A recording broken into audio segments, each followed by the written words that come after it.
Now you may wonder what I'm doing from this particular putt, and as you can see down the line, you can see there's a couple of balls, one's finished slightly left, two in the hole, one about a foot short. Now all I was doing there was playing with grip pressure. And in previous videos you've seen me do the grip pressure drill, which is get the club parallel, arms, forearms, etc., but parallel to the ground, and then increase and decrease your grip pressure. And find your 5 parallel to ground, your 4 and your 6, increasing the grip pressure. Now that's what I've just done there. Now interestingly, I've got a ball to the centre of the hole, and if you've watched the previous putts, you'll see that the 2 that went in carried a little bit more speed. There's a ball level with the centre, but gone left. And that's gone left because it just didn't quite have enough speed. Grip pressure.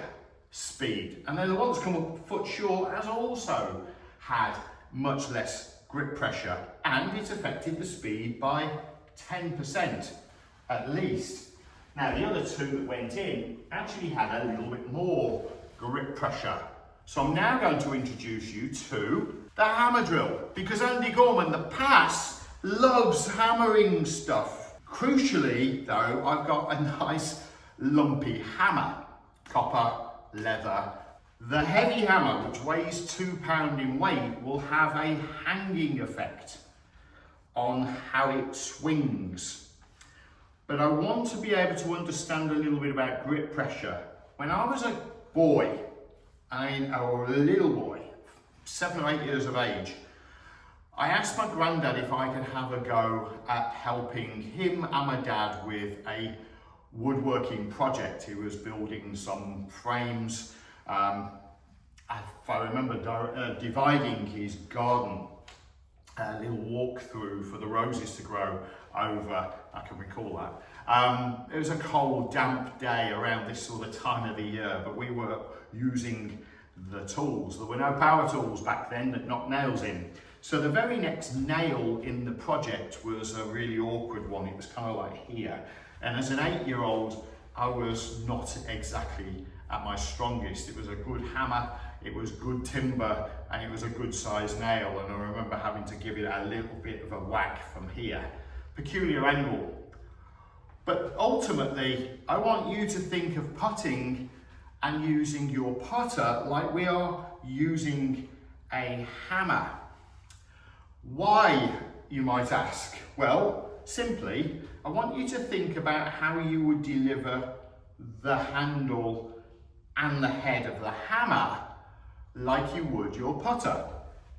I don't want you to think about the tippy-tappy head of the hammer doing a bit of glancing work. I want you to drive a heavy nail into a block of wood that's got a bit of resistance to it. And notice that as I swing through, the hand and the head, the handle, if you will, and the head of the hammer will keep going until it meets the resistance that stops it.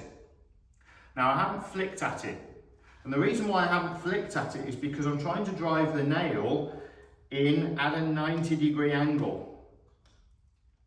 I don't want the nail to bend and come up on it and glance it.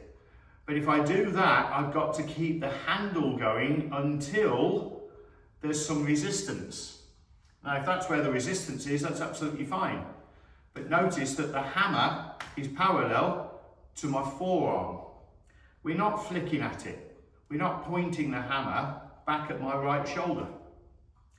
I want it to come through, so it's virtually almost pointing at my left shoulder. However, you may also notice that it isn't, it's pointing at my left ear, which is where we would start our pivot from.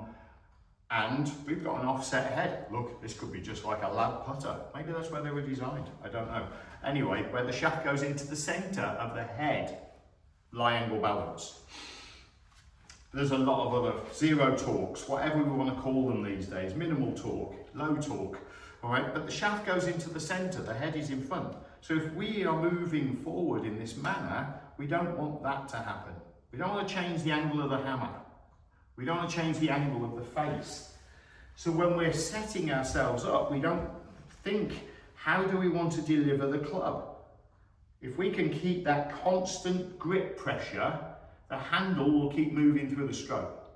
This is just another visual, but it's a really powerful one because it allows us to understand that as we are driving that nail, albeit at very slow speeds to roll the golf ball 10 feet, we are able to drive it forward in a straight line.